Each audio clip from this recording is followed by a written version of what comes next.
maybe, did you know how strong you were before? Do you feel stronger now? Like, tell me about that. I have more faith in my ability to survive. Mm-hmm. So that might be it. It wasn't so much a strength thing. It was like, I will survive this. Mm-hmm. What was interesting to me was after my mom passed, I did look around and I'm like, I'm still standing. Like, I can't even believe I'm still standing. We're very resilient and we are stronger than we think. Hello, everybody. Welcome to Better Together. When you know better, you get better. That's what we do here every single day. Yeah, we do.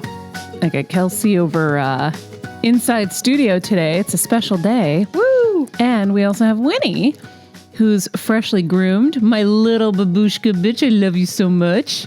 My little Winnie is so cute, you guys. I asked Kevin, I said, I feel like we should take her to the groomers, and I think we should get her the little short ears.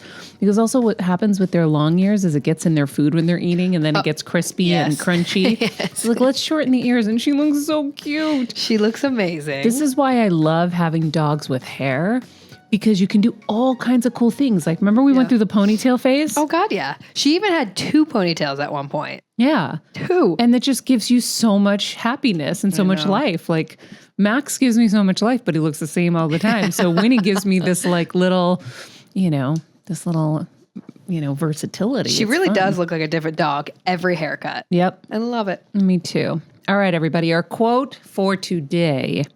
Sometimes if we treat people as if they're good, it challenges them to be good. I like that, Isn't Queen. that kind of fun? Helen Decatur from Sweet Magnolias. I like that. Thank you. We're talking Sweet Magnolias today with JoAnna Garcia Swisher. I've known JoAnna for many, many years. Such a good girl. So fun. Her and Nick, even though he was a former Yankee.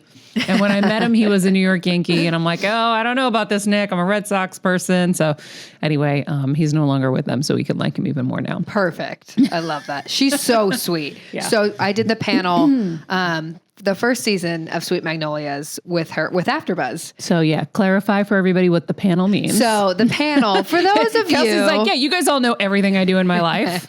For those of you who are not familiar with our after shows at AfterBuzz, I was on the after show panel for Sweet Magnolias, and it was really cool because we did kind of like a partnership with them where we were like the sole after show. So we got all the actors on. And so JoAnna was on with us, and she's just the kindest, sweetest, warmest person. So I'm so excited for you two to chat. Yeah, me too. I love her. So it's February. That's it. I don't even know what to say. You know what that means, guys? It's almost Christmas. It's almost my birthday. I know your birthday's next month. I know. It's crazy. Your birthday. Birthday. Are you thinking about what you want, what you want to do? I mean, are we going to In-N-Out or are we going to Shake Shack? I'm kidding. Can we go to Mexico instead? Yeah. Okay. Perfect. I'm telling you, you got to stay on Ryan. Ryan is one of our sales guys, and we're like, can we please get a deal with Airbnb so that we can get a great like villa in Italy for the month of May? That's what we're working on. So you got to push him. Okay, Send him I'll this stay code. on Ryan. Stay on Ryan. You girls want to go to Italy? You got to make some stuff happen. Deal. It can't all be on me. Deal. Okay? I'll push Ryan. Because you know my ass is going to have to pay for your flight. So get on at least making the Airbnb deal happen. We'll clip this out and send it to him as a daily reminder. I'll send it to him daily. Every morning I'm in the shower. I'm like, I wonder if this is going to happen. I know. I wonder if this is going to happen. You got to push. Okay, deal. You want something in life, guys? You got to push. Good lesson. Kelsey, Pooja, do not let anyone dim your light. Ever. Thank you, Kevin. Thank you, Kev. Honey. Yes. Are you going to come to Italy with us if we go? Yeah, if you produce the show there, yeah. Yeah. Yeah. You're going to need an Italian with you. Oh, yes, honey. You have such good language skills in Italy. I'm going to find Listen, so here's many. what we know. Here's what we know. There's 3 things that I'm obsessed with. Mm-hmm. Travel. Yes. Tight Obsessed. pants. Skinny Super jeans. tight, skinny jeans Super for men. skinny jeans. And wearing them, they're very comfortable, especially in humid weather. 3, love waiting in line on Sunday For brunch. at restaurants that are really crowded. Mm-hmm. Those are the 3 things I'm obsessed with. Yeah. You know what's funny, guys? So Heal Squad, you've gotten to know Kevin over this time, and he's funny. We know he's funny.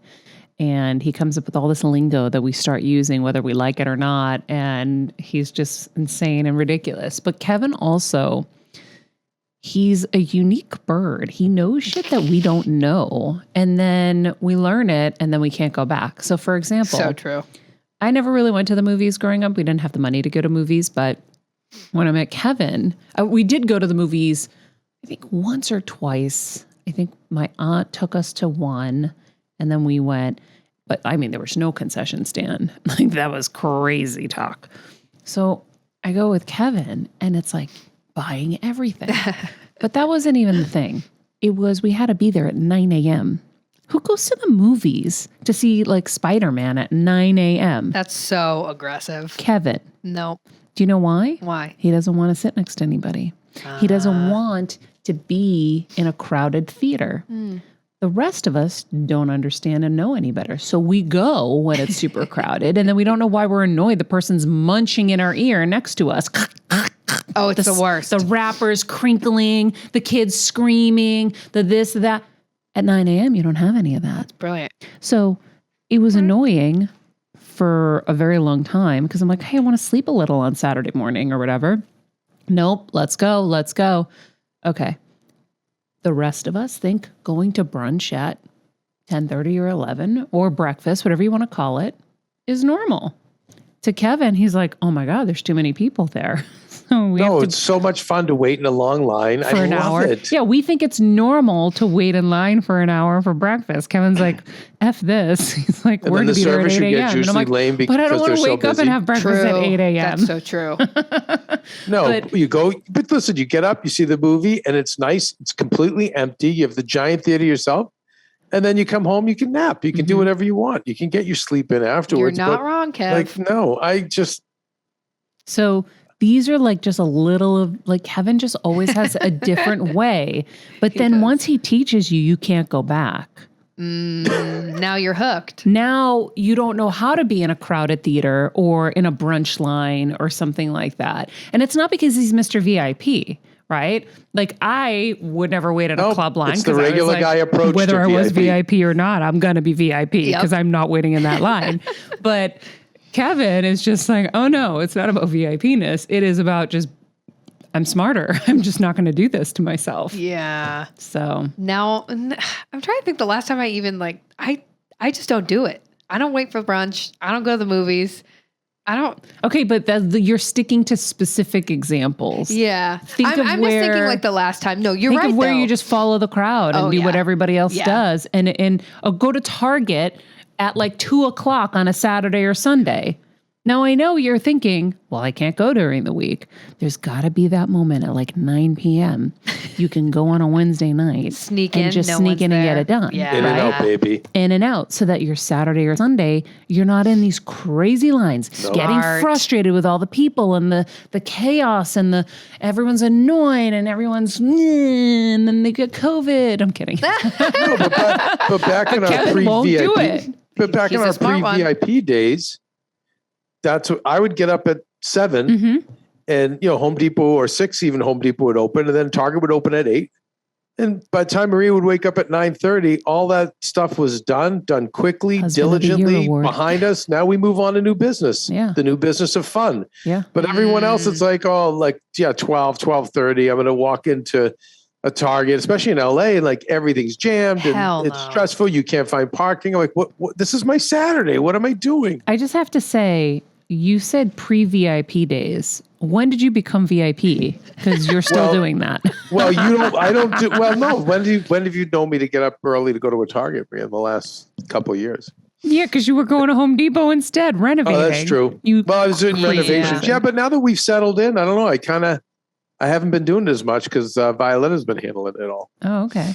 All right. Well, But- good point. Now he's VIP. become But I'm always Mr. ready. Here's the thing. VIP. When we go to Connecticut, that's what I'll do is Yep. there's a Walmart, I go in a Target and I get up early. Now Maria does activate the tractor beam, I'm which sorry, I don't what? like.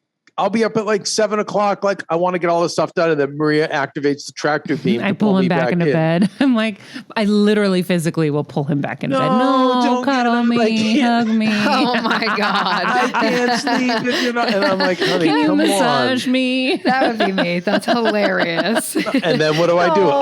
I'm in line at like a noon on a, and then he's cranky. He hates me after. Because I always say I know better than this. So funny. Wait, can we bring in, okay, so guys, first of all, we're going to be talking to JoAnna Garcia Swisher. Like I said, she's the star of Sweet Magnolias on Netflix. You may know her from some of her other roles, Cheyenne Hart Montgomery on Reba as well. But she is such a great girl, and she's been married to Nick Swisher for 12 years. So maybe we pop her into the conversation because I want to see what she has to say about all of this. Hi, JoAnna. How's it going? I miss you, friend. How are you? I miss you too. I've been thinking about you. I know you've had a lot happen and go on with your mother and everything. And, my heart is wholly with you. Thank you. I appreciate it. Unless we already started. Well, we have just started. We were, Sorry. Kevin jumped in. My husband, Kevin, jumped in and started like chatting about something that led to another conversation about the things that he has taught me over the years, right? So you and Nick have been together for 12 years. Maybe Nick has taught you a different way to live, but my Kevin came into my life and was like, we go to the movies at 9 a.m. And I'm like, what? And he's like, there are no people there. When we go to Target, we have to go at 7 a.m. Well, he goes, there's no way my ass is getting up. So he won't go to brunch or breakfast if it's like, 9 o'clock, I'm pushing it if I try to get him to go at 9. He's like, that's when you wait in lines for an hour to get breakfast. Makes no sense. So I just was sitting here laughing about it all. And I go, I wonder if you and Nick have anything similar like that. Like, did he come into your life and change you in certain ways? And still trying to. It's so crazy. It's so funny. Nick is so particular. Like he had a routine playing baseball that involved like what foot was going to hit the ground when he woke up. So it's interesting, especially adding in all of the elements of like our crazy lives and packing and all of this stuff. So he has a very specific way of packing that now just and actually it's kind of amazing. I lay out everything I want and he puts it in. So he basically is in charge of all the packing, but yeah, he is literally so specific and particular about so many things that yes, there are some hard truths in our lives now, but Kevin sounds just really practical. Honey, do you have anything to say about that? Yeah, because I have better things to do with my time. I get where he's coming from because to get to the professional level, the amount of efficiency that he has to perform at to get to that next level, it's like, but our business is the same way. So I have to be the same thing. I have to take advantage of every minute I have. Good point. It's so true, but we're not going to let him hear any of this. I'm going to let him see this episode, but only starting now. Wait, so is he packing the bag because you guys are trying to squish everything into one suitcase? No, not necessarily, which is what I know it's perplexing because you would imagine, why does he have such an issue with how I pack my bag? Yeah. But it just seeps into his soul, knowing that I might be, bringing things unnecessarily that I'm never going to use. There's so many strong opinions about the bag packing. And I remember actually our fight, real like fight was kind of, months into our relationship, which was also a revelation to me. I was like, whoa, we're like boyfriend and girlfriend and we don't even fight. Don't worry, we've taken care of things since. But our first fight was when I was like trying to get on this plane. I was on a road trip with him and I was like, can you just take my jewelry pouch? And I was like, just stick it in one of your 45 bags that you brought on this road trip. And he was like, you could see it just was really affecting his thing. And I was like, are you are you upset that I want you to? And then it was a matter of principle. I'm like, you're going to be taking this. This is ridiculous. Oh my God. Kevin does the same thing to me. So Kevin is like, it might take him a week to pack. He has like a packing deficiency. There's something wrong with him and packing that now I've caught the disease. So now I am like, it'll take me hours to pack. And I never was really like that. Right. So, but I always have that one thing I need him to put in his bag. Cause we're girls, we have all this stuff. And I'm a very efficient girl, actually. I'm not like other people can carry 20,000 bags. I'm like, how are you lugging all that shit to the airport? My one little carry-on or my one suitcase, I don't have any, like a million other bags. I'm very efficient, but there's always that one thing. Can you carry these shoes? Or can you carry this little toiletry bag? Or can you fit this thing in? And it bristles him, doesn't it? Yes. Yes. And it's more than one thing. And it does. Well, because I have my thing down in my small compact. And never mind. I get Nick. That's kind of how. Oh no.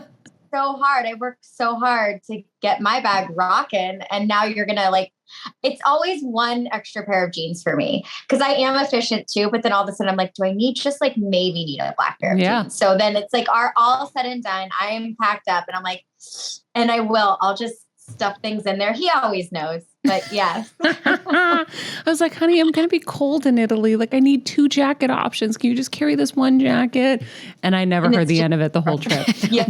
But I feel like I'm always teaching people how to pack as well, because I just see so many amateurs out there. I've had friends who have flown to my house. Kev, you know one friend that we're talking about. And maybe you should describe it because you'll do a better job. Oh my God, the people who bring just tons and tons of the big giant bags that you have to check. And what and then are you lots doing? Of little bags. Yeah. And I see it and I'm like, wait, this is madness. There's no method to the madness too. That's the other numbing part. Yeah. Like the last trip Kelsey was leaving.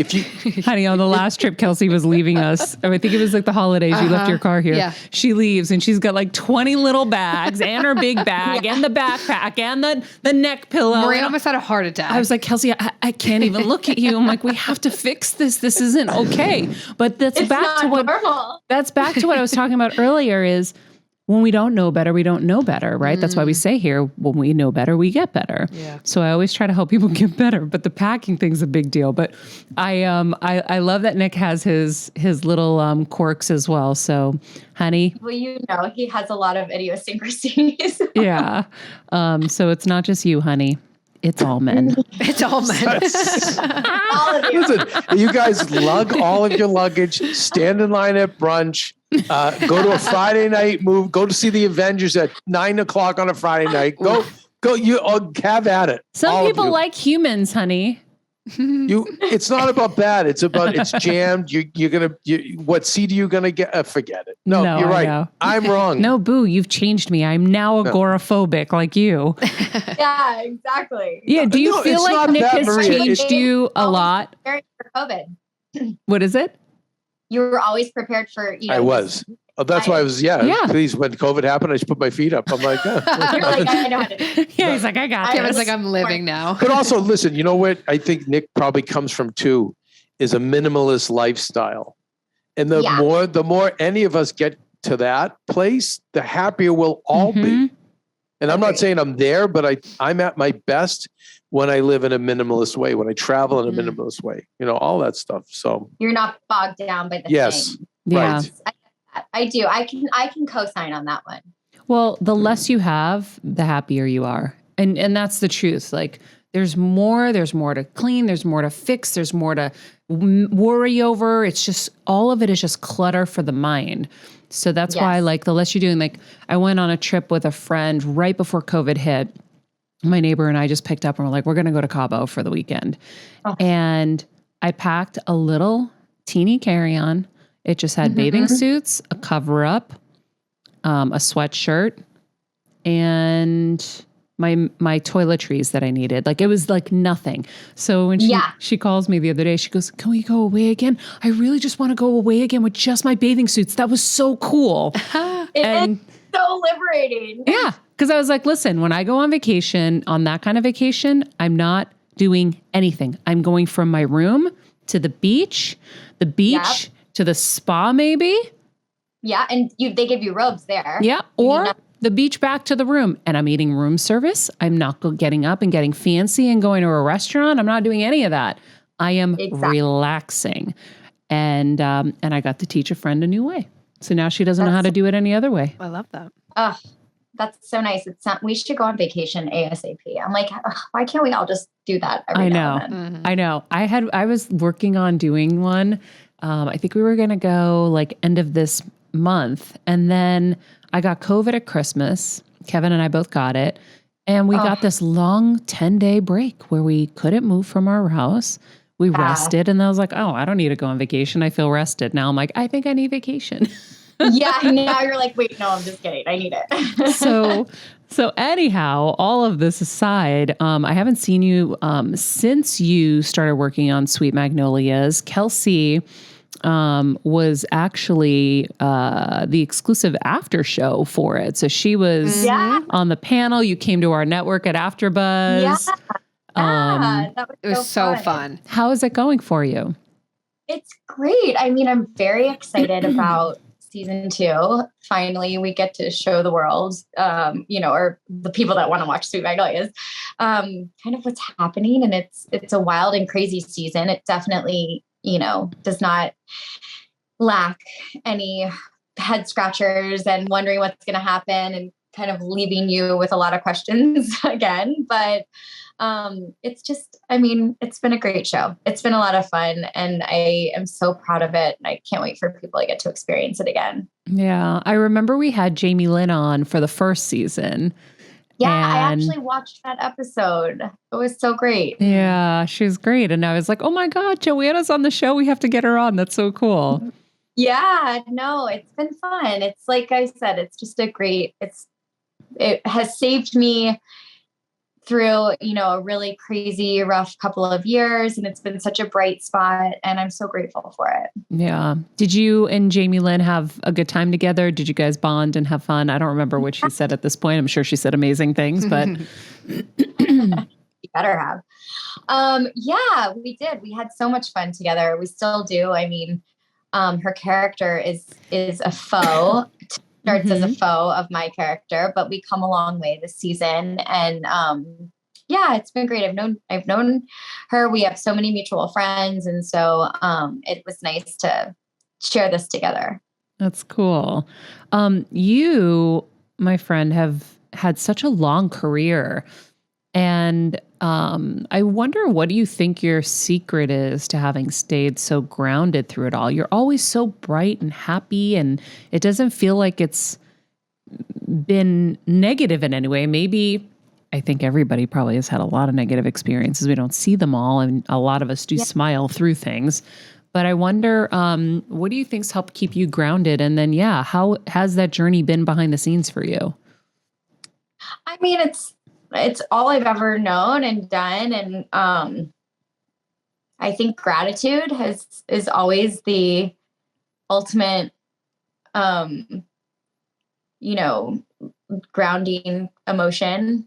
When you appreciate what's in front of you and maybe not taking myself too seriously, not really worried about doing something that is based on what it's going to be or what it should be.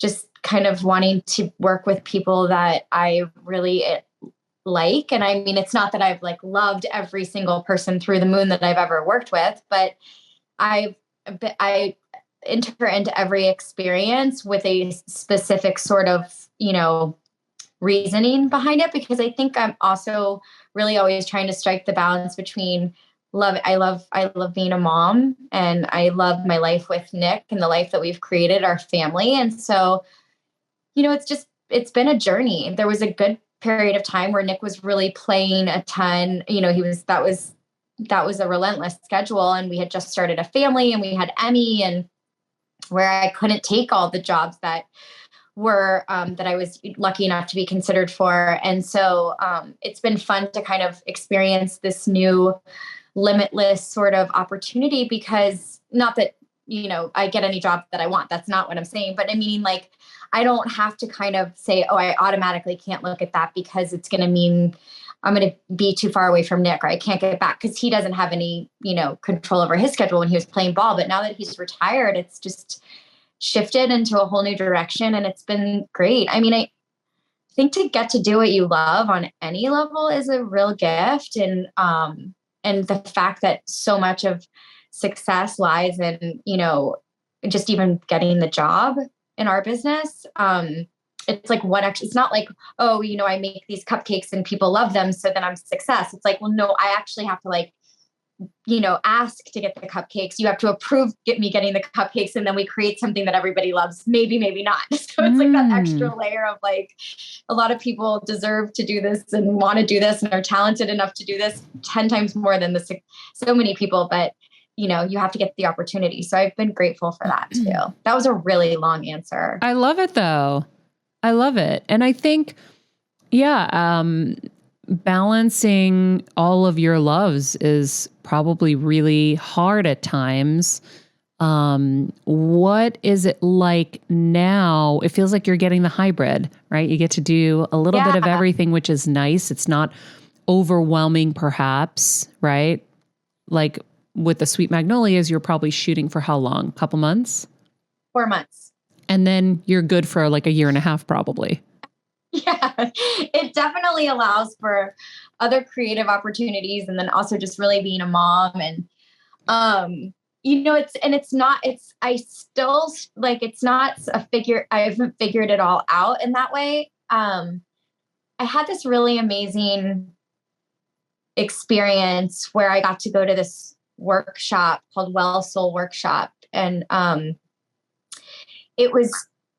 we did this incredible exercise. There's a lot of like deep work where you go into, your past and all of the different things, but then you get this opportunity to like model what it feels like. You kind of get into a space of what your dream, like close your eyes and just envision it. And instead of hoping so much for that to happen, you kind of create that image in the middle of this like circle. And then everything that shoots off of it is not, I hope to be able to balance motherhood and my job.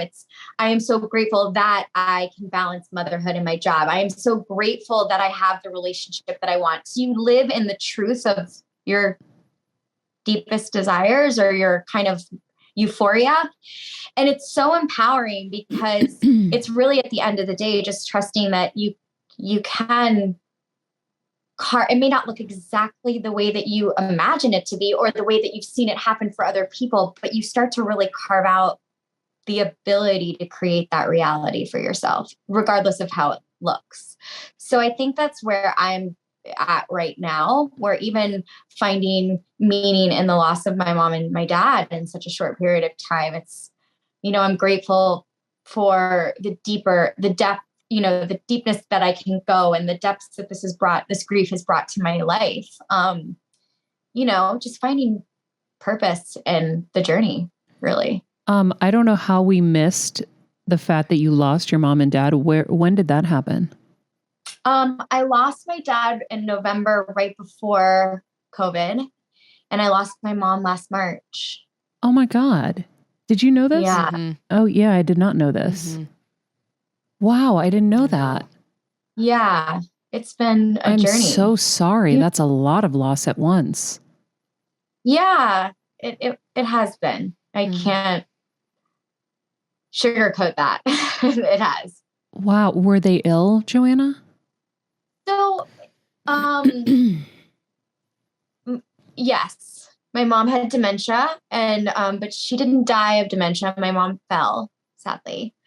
And my dad was sick and we didn't even know it. He was so in love with my mom. They were married for almost 50 years and totally and utterly devoted to her. And he was a physician and they're not the best patients. And I think that he had not been feeling great for a while, but probably didn't address it. And so actually a few days after Sweet Magnolias wrapped, season 1, my dad fell ill, and 3 weeks later he was crossed over. Wow. Oh my God.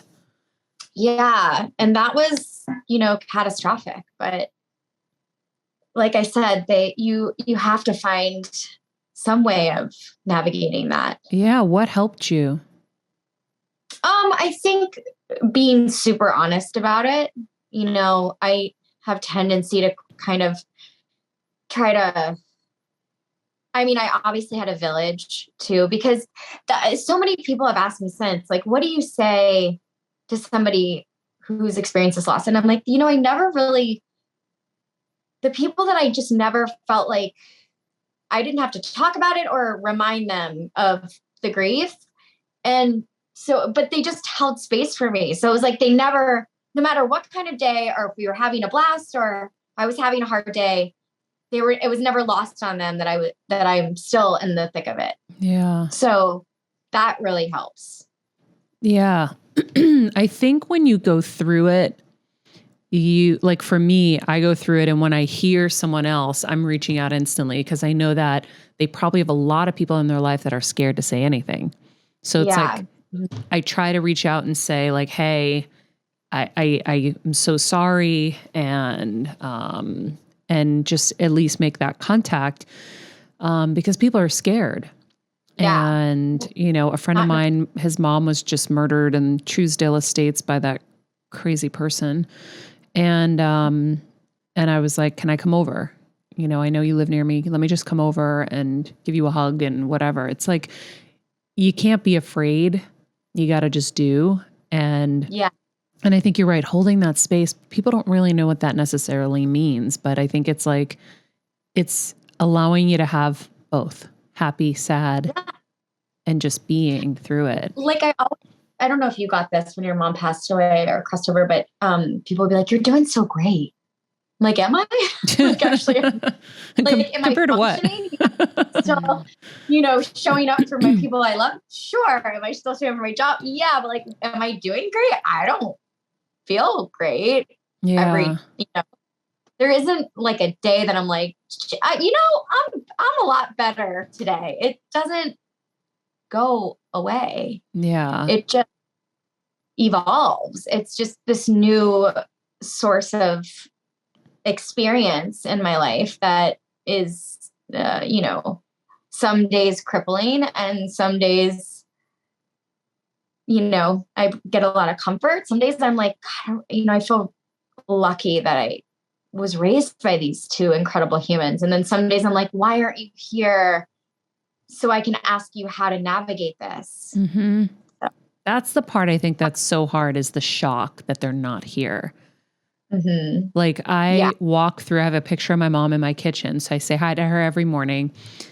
And I just for a while would walk around just in shock. Like, how the heck are you not here? How? I can't even believe this.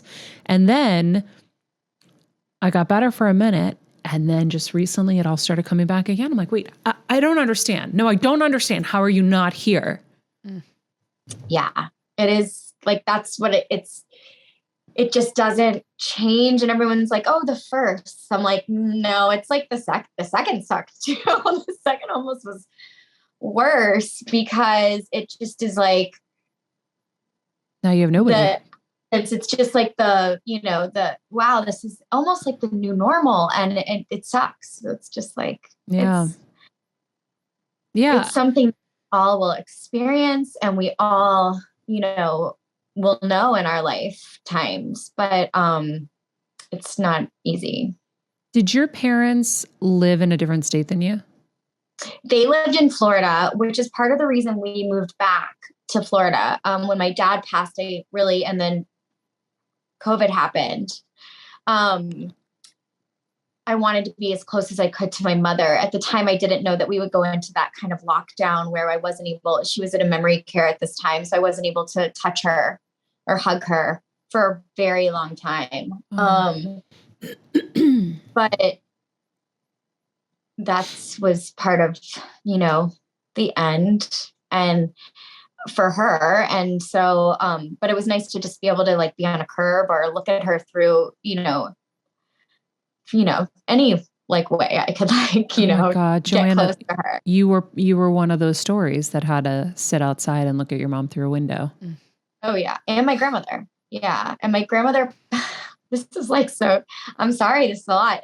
No, don't be sorry at all. We talk about this stuff every day. It's usually just me sitting here crying. So please, like, everyone's going through this. So everyone needs to feel like they're not alone. Yeah. No, call me. My grandmother passed 2 weeks before my mom. Wow. So it was like the most insane, it's been a lot, but yeah. So both of those scenarios, it was just so bad for the people inside and the people that are there working and like tirelessly. And my mom's facility, like they abandoned their family in many ways just to be able to be there for the residents in this home that was so, they were trying so hard to, keep them healthy and stimulate them and make them feel safe. And so it was a lot. Yeah. I think you probably, maybe, did you know how strong you were before? Do you feel stronger now? Like, tell me about that. I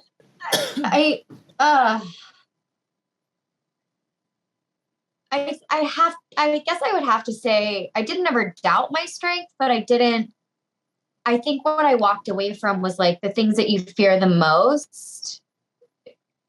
I have more faith in my ability to survive. Mm-hmm. So that might be it. It wasn't so much a strength thing. It was like, I will survive this. Mm-hmm. So, and, and work find meaning in it. So that's kind of what I was left with. And I teach, and, watching my kids grieve, all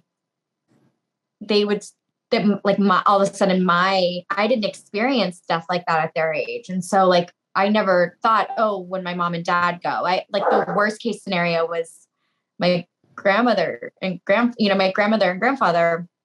And, just people still say to me, I can't even imagine that's happening. And all I can say to them is, yeah, it's terrible. But you'll survive. Yep. It's hard. Like sometimes that's all you can do in the grief. Yeah. And then some like, I know exactly what to say and how to like navigate it. I understand so deeply because my greatest fear was losing my parents. And I didn't think I'd survive it. And I did.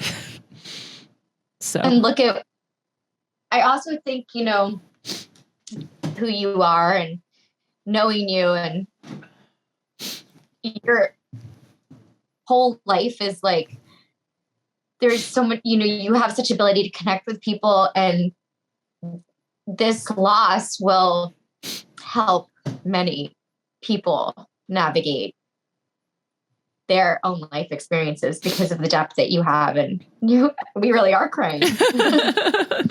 I know. I didn't prepare with tissues today. Look, we started with fun brunch talks and then I'm so sorry. I didn't know. I would have called you. I would have done so much more. But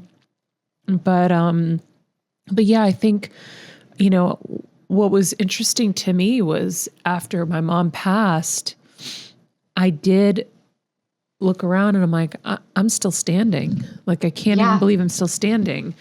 And I'm lucky I still have my dad, but I'm mentally preparing.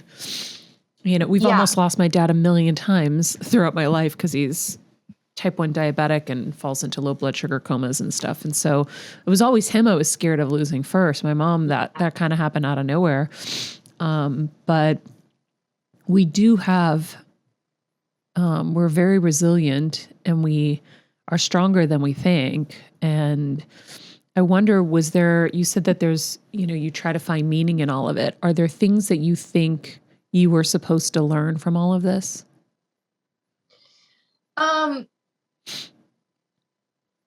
Yeah, and I think that kind of is just, I mean, I think it'll always be unveiling itself to me, but it's like the idea that it's not what happens to me, it's what happens for me. And that's really easy thing to say when you haven't like ever hit a wall, like at 1,000 miles an hour, which is what it felt like when I lost both my parents. And, but applying that idea, I even just think about the stories that I get to tell as an actor and the happy place and like the conversations that I can relate to in a different way. And to really, I don't ever shy away from talking about it because I think it's important to talk about these things, and it's important to be able to grieve openly. Because like I don't think as a culture, we do a great job of grief. We're kind of, it's like a destination, you know, and it's really not. If you have a loss and experiencing that, it's just, anybody will tell you, no, it's forever. It changes you molecularly. But what you do with it and how you grow and how you know, gives you maybe patience for a certain thing that you needed to see, or it just hyper focuses so much. And so I think that, yeah, I think it's still unveiling itself. I think that because of my experiences, it just leads you to new people that you meet, or, you know, healing past trauma, or, you know, exciting new adventures, or, you know, for me as an actor, new stories that I want to tell, and just important stuff that is still yet to be revealed. Yeah. We talk a lot about traumas here. We just had Gabby Bernstein on the show talking about trauma. Have you, if you know, it's hard to believe, like, if you had these two beautiful souls that you would have trauma, but everybody has some. Have you worked through your stuff? Yeah. I mean, I think, I remember this one amazing woman that is like such a huge part of my life. She's this incredible healer. She was like, you know, even just like she's like, you're going to traumatize your kids too. Yep. Yeah. Like, because I feel like I had the best parents ever, but, you're being raised by another human. So like inevitably we're going to even just do or say it. Like I said to Nick the other day, he's like, that is so, you know, so-and-so's, like when I made him a plate of food, right? And I don't normally do that. I'm like, I cook food and then I give him a plate and he can kind of do it. So I made him a plate and I really like was so proud of this plate of food. And then he came back and like was like pushing it around and like reorganizing it. And I was like, you know, that is traumatizing because I was doing something and now, you know, you've kind of like fixed it, which made me feel, and he's like, oh, here we go. But, so it's just like little things like that I know that we all traumatize each other, you know, just like life in general can there's varying degrees of trauma. Yeah. But yeah, I think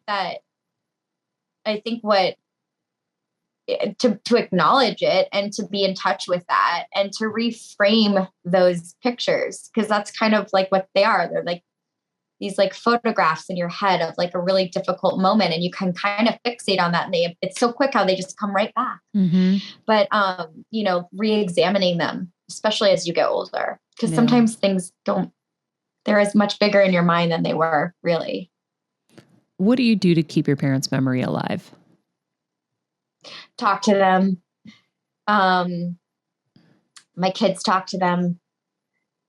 And do you hear them talk back? Yeah. Me too. Yeah. I could have a full conversation with my mom. It's hilarious. And I'm like, this is so crazy. But it's there. The language is there. The communication is there. And I think for my kids, what I think is so incredible is that, you know, I'll close my eyes and I'll ask the question and I know the answer. I hear the answer, and teaching them, modeling that for them, I think it just gives them a awareness of how, you know, the depths of energy and our souls and the universe. And our connectivity.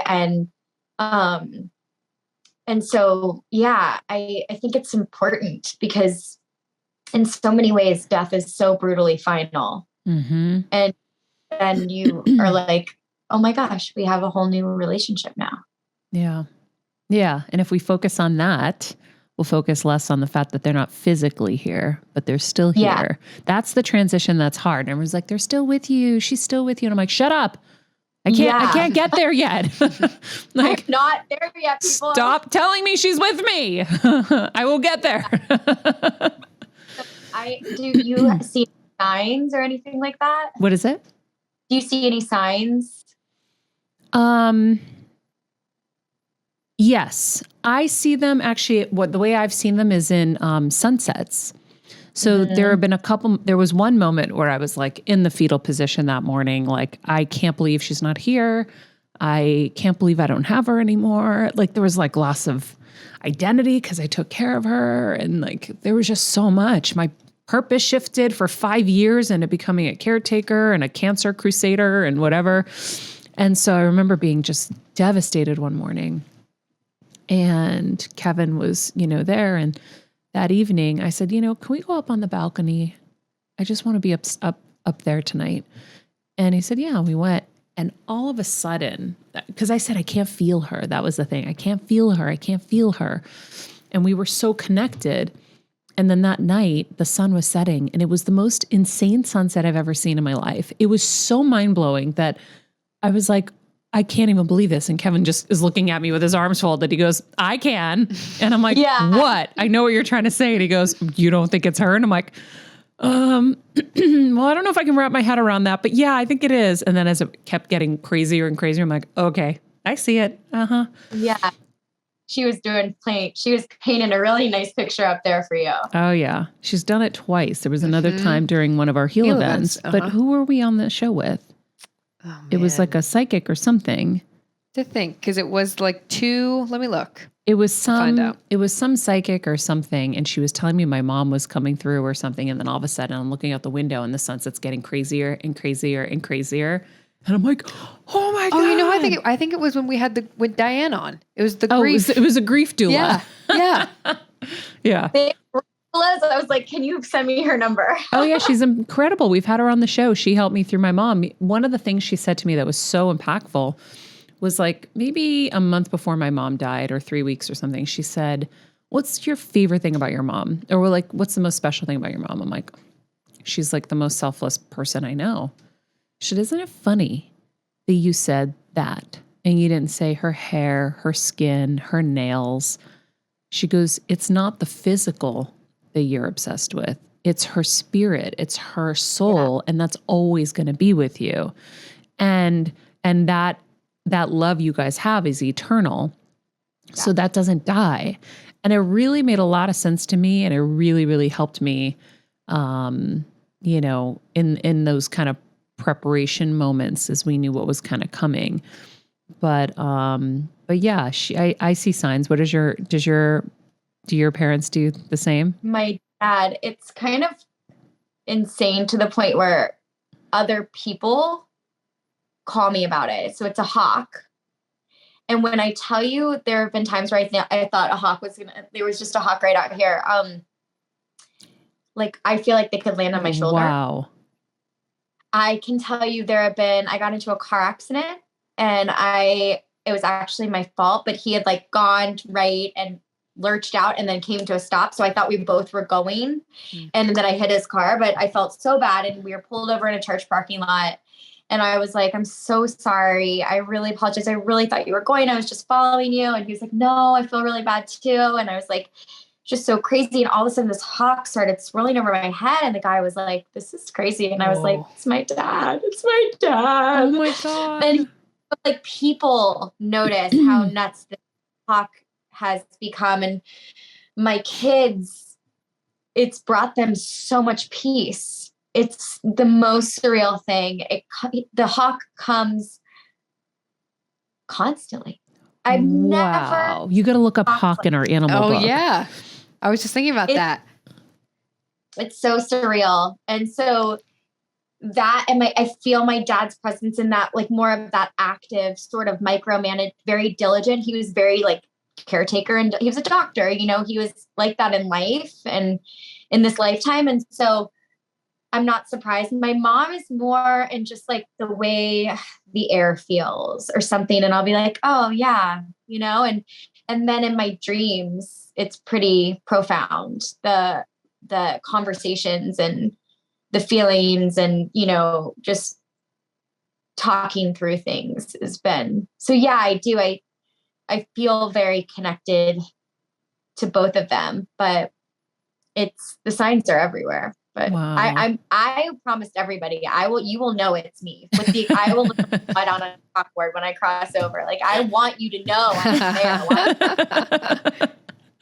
I love it.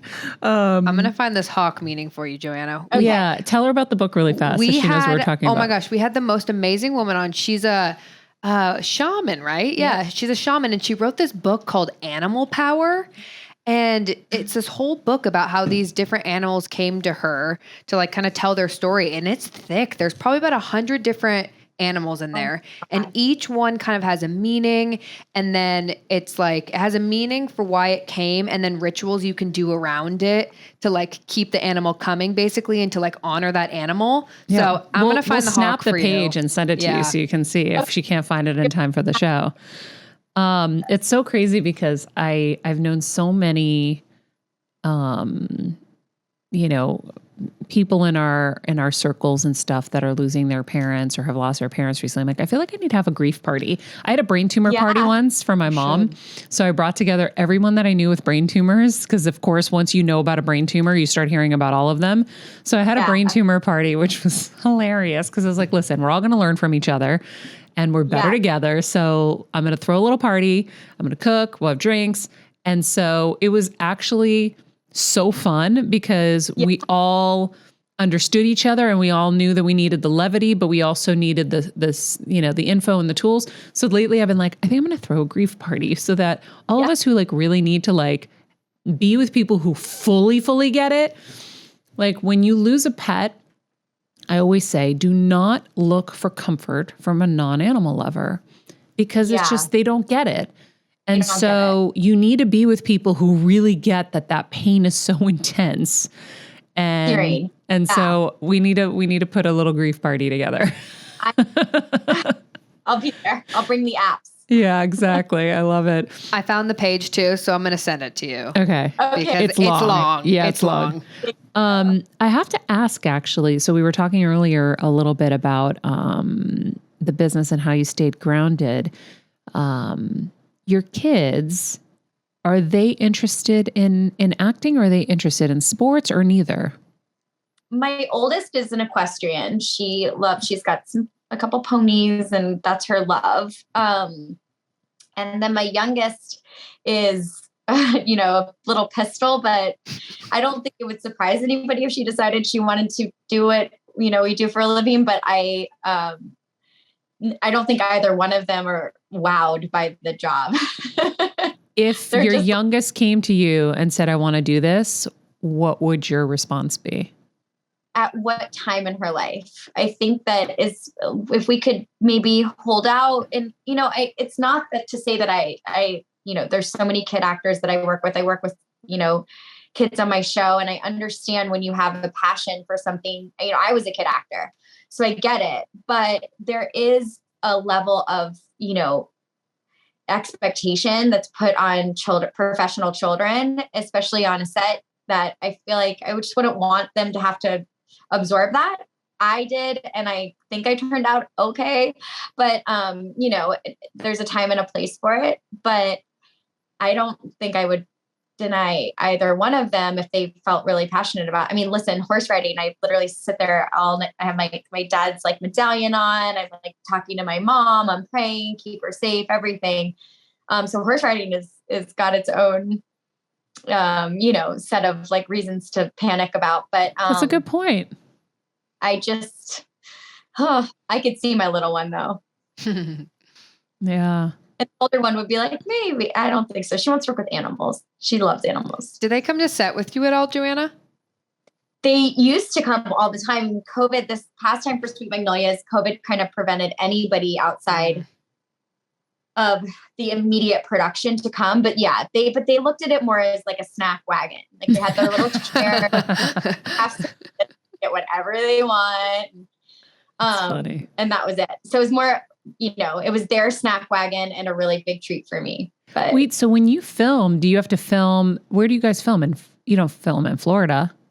We film in Georgia, in Atlanta, right? So you have outside to of go Atlanta. that way. And then do you stay there for the 4 months? Yeah, we do. And the kids come with me and so does Nick. And we sort of base out of there, and which I'm lucky that, they go to a school that allows that. And also too, that they are willing to do it. I tell them all the time. Right now I'm working in Utah, and so I'm away, and I said, thank you so much for understanding this and being there with me, because they are hopping on a plane. I leave tomorrow to go back to Utah, and they're hopping on a plane Friday, and we're going to have some fun in the snow for the weekend. And it just allows me to be with them. But it takes effort on my husband's part, on, Nick's part, on the kids' part, and everything. So I'm super grateful that they're in on the journey. Yeah. Well, that's where Kevin would jump in and be like, you should be, because I'm making the money to pay for, I tell my dogs, I'm like, Mama's got to go to work to pay for your stupid braces and your education. But they're dogs. They're not even real. She's, meanwhile, she's sitting there with the biggest smile on her face right now. It's the cutest thing ever. But yeah, the kids, I mean, listen, Mama's got to make the bacon. Yeah, totally. I love, and they see, I'm hardworking and I love what I do, and I want them to find that for themselves. Yeah. Well, I know that you also are very committed to giving back. You guys founded the Swisher Family Foundation. You want to tell us a little bit about that? Yeah, it was really born. I mean, Nick was always, incredibly philanthropic. He had a foundation called Swish's Wishes before we got married, which we turned into the Swisher Family Foundation. And our goal is to help move the needle for kids that are experiencing hardship, whether that be because of a natural disaster or significant illness, parents that are incarcerated, whatever that may be. So aligning ourselves with different organizations in the city that Nick played baseball in. Now, as we've transitioned out of baseball and playing in different cities all the time, to coming back to our, my hometown, which is where we are now in Tampa, and finding out a way to make a difference in the communities and the lives of children here has been incredible. And so we're looking forward to that new focus. And it's not to say that we don't care about kids everywhere, but we've just found it to be really deeply meaningful to kind of embed ourselves within our local community. And that's sort of where our heart is. I love that. I think that's great. And it is nice to be able to do it in your community. It's a different energy, right? Yeah. You're not popping in somewhere and popping out. You're in it, and you have a different commitment level to making it better. Yeah. And it can also be something that we can share with our children. And we are both ambassadors to St. Jude, and think that is probably one of the most magical places on earth, especially because they are met with some really, difficult things. The people that walk through their door are all deep, they're sick and in need of support and medical care and all of it, but they are, to be able to provide that at no cost on any level to the families is just, to know how, how illness can be financially catastrophic, and it's not easy. And so, to be able to support the families on that level is pretty amazing. So we do kind of get outside of our bubble here, but really figuring out a way to help our local community has been something that the girls really enjoy. They get to come and see and be a part of. So, question, has Nick bugged you about having another one yet? We just talked about this the other day. I have, by the way, there's another person that in my life, another celebrity that I was like, I had a dream last night and you told me that you were pregnant with a girl. And I said, and it was a very vivid dream, and my dreams are actually very intensely true. And she goes, oh my God, I spent the entire day yesterday talking about this and whether I should do it or not. And it's so funny that you say the same thing. Okay, so go ahead. So, one of my best friends found out she was pregnant this weekend. And of course, it's like the second she peed on the stick, I found out about it. So, we're all kind of waiting with, our highest hopes. But I said to Nick, I was like, he's like, are you okay? And I was like, I'm so happy for them. Like, I'm so happy for them. And then I was like, oh. And he's like, do you want to have another kid? And I was like, what? No, yeah. And he's like, okay, well, if we're doing it, we're going to have a boy. Cause I think that's fair. Right. And I was like, well, how would you determine that? He's like, I know it's because of me that we have the girls, and I would love to be a girl dad again. He's like, but I'm going to get after it and get a boy. I was like, oh, okay. So is he going to have sex with you differently? Yeah, right. He's like, we're going to do it a different way this time so we get the boy sperm. He's like, I'm researching. They both were conceived very differently. One much more romantic than Sailor, who was conceived when Nick was invited to a bachelorette party that I was going to. He was like one of the token dudes. And I was like, listen, if you're invited to this, that's fine. He was so proud of himself. I was like, but you're going to hold our purses. You're going to make sure we don't get roofied. We're going to act like 22-year-olds and no lip. You don't get opinion about anything. He's like, I got this. I was like, okay. Cut to, I'm in like the Sylvester Stallone suite at Planet Hollywood getting knocked up. And I think that's because that's my daughter's like personality. Sailor is like, yeah, Vegas. And then Emmy's like, so sweet. Oh my God, that's so funny. That's wild. I bet there's research behind. Yeah. Well, let's start it, if not now, because Sailor was for sure like born from the excitement of Chippendales and, like, wow. And Emmy was like, a deeply thought out moment. Honey, are you listening to this? So be careful or you can see. Kevin, are you listening to this?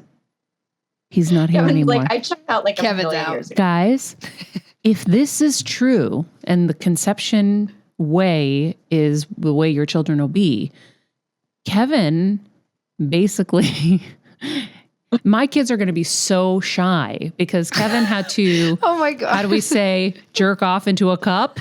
Oh yeah. And give it to the fertility people. I don't know how else to say it, guys. He had to, give a sample. And he was like, Maria, I was so mortified. They had porn in the room. I didn't want to watch it. Oh I'm so confused. Yeah, he's like, it was the worst moment of my life. I hated every second of it. What is that going to mean about our kids?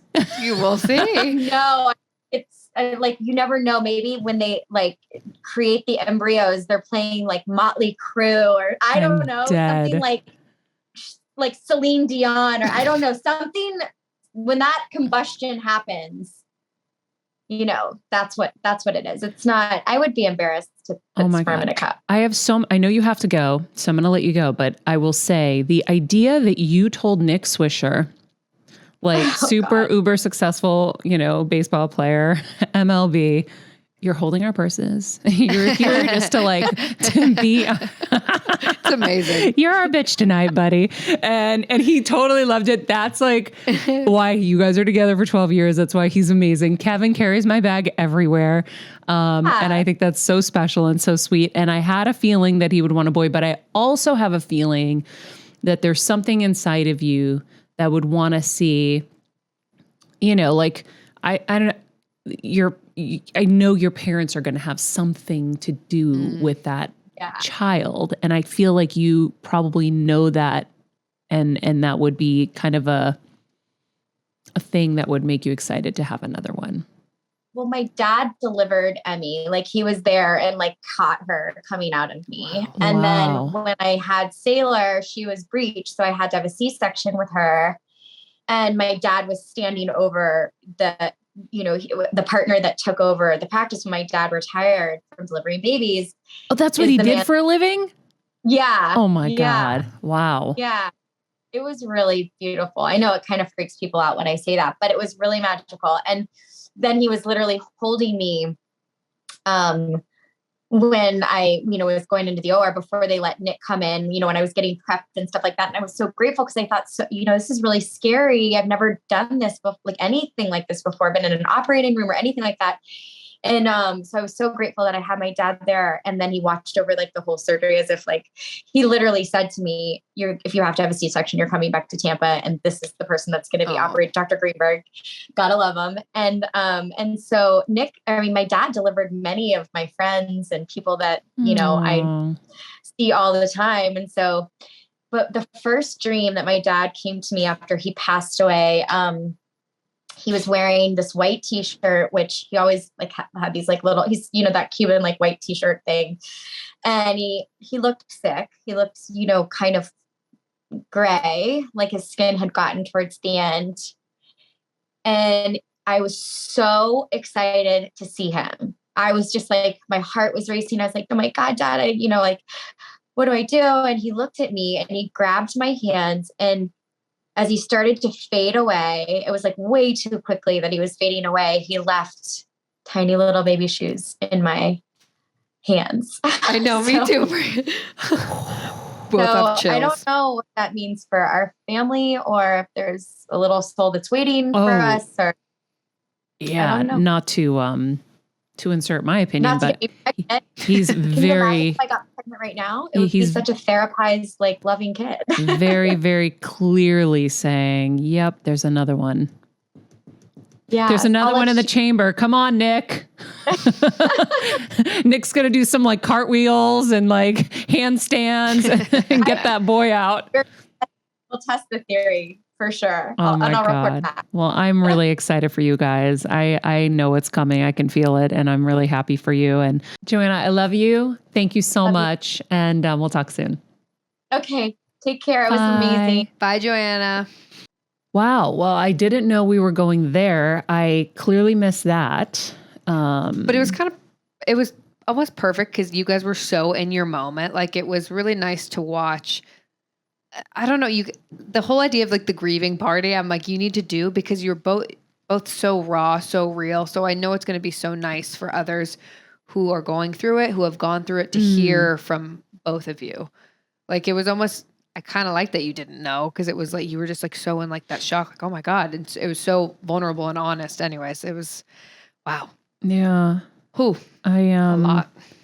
I could tell, like, I was like, oh gosh, I know Nick and I know he would want a boy. That's, perhaps, right? But then I was just like, oh, I can imagine both of our parents will conspire to bring, because I feel like souls come back in different ways. And I just feel like she's going to get her parents and that next kid. Oh yeah. Like there's going to be something in there. What a story, that dream. Yeah. Holy cow. So, when are you going to have a dream about your babies? You're having a dream about everyone else's babies. I don't know. I'm still in nightmare phase. I'm still terrified. No, you're going to be great. Every little step we take, we get closer and closer. And I'm like, are we sure we want to do this? Yeah. Because I want to babysit. The only thing that like I'm always scared of is I already worry so much about so many and so many things that I'm like, oh my God, I can't imagine the worry with 2 children.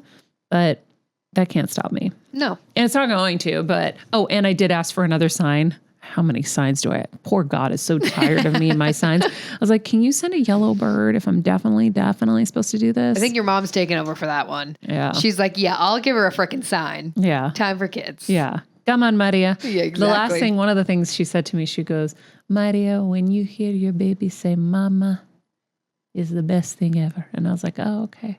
Oh, all right. I keep trying to get Winnie to say mama. I know. What the but heck, you're a little hell when you don't. God. Pooja, can you see her? Are you cutting to her? Do you see her face right now, guys? She is happy as can be right now. If you guys are not watching us on YouTube and you're just listening on Apple Podcasts, first of all, listen, I appreciate your ritual. I know you're probably on your hike, you're at the gym, wherever you are. Thank you for being with us. But go back and watch this on YouTube just to see Winnie and her stupid little haircut and her stupid little smile. And it's the cutest thing ever. I love you, my little Chenza. My little bitch, I love you. And we love all of you. And grateful for another day with you, Heal Squad. If you haven't already, hit subscribe on YouTube. Please do. Thank you guys for all the incredible reviews. They light us up like Christmas trees. We'll put a link to how to leave a review in the summary of this episode. We should just do it moving forward for everybody. Anything you can share would be amazing, and we're super grateful. And don't forget us on Patreon. Extra episodes a week, ad-free shows, Heal events monthly, all for $10 a month. It's a great way to invest in yourself so that you can be a part of a really intimate, incredible group that's really trying to work on bettering themselves. And we bring in amazing guests from the show that don't even take clients anymore. So it's a unique opportunity that's pretty priceless, actually. So I hope you guys will join us. Just go to the link tree in Better Together or mine at Maria Menounos, and you can find that very easily. But join us on Instagram at Better Together for sure. And now from me, Winnie, Kelsey, Pooja, and of course, Kevin. Hey there. Hey there. Kevin's back. Yeah, we tried to talk to you, but then you weren't No, I there. didn't leave. I got a little tongue tied. Oh, well, that's a first. Why'd you get tongue-tied?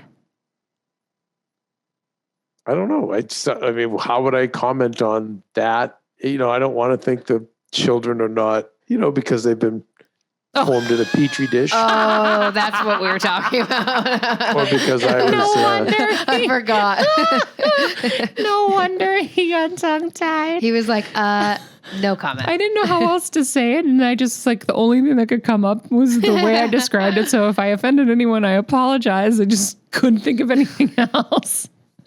Hilarious. Anyhow. No, she's a wonderful girl, and I loved your banter, and I agree with Kelsey. I love that it was natural, and I think she just shared a lot of helpful information. So I think the more this show goes between conversations like that and interviews where we're really pulling information out of experts. But I just think that sometimes just a relaxed conversation between two women on the journey is really compelling. Thanks, Bill. I agree. Because you know what I love about it too? It's like you guys went there, but then we also had a lot of laughs. Yeah. And that's what I love. The balance in it all though. Because it's a lot to listen to heavy all the time. Yeah, so yeah. I definitely am not going to let it stay heavy. That's for sure. I also want you two to be besties because I feel like you would be. I love her. So sweet. Well, we used to hang out when she was in LA. So maybe we'll have to just take a flight over to Tampa. There you go. She's a good one for sure. All right, guys. JoAnna Garcia Swisher. You can catch her on Steel Magnolias 2 on Sweet Netflix. Magnolias. I always say that. Sweet Magnolias 2 on Netflix. Forgive me. And you can catch us here again tomorrow. Probably. Yep. Tomorrow. Yeah. All right. Be nice people, make good choices, and be present.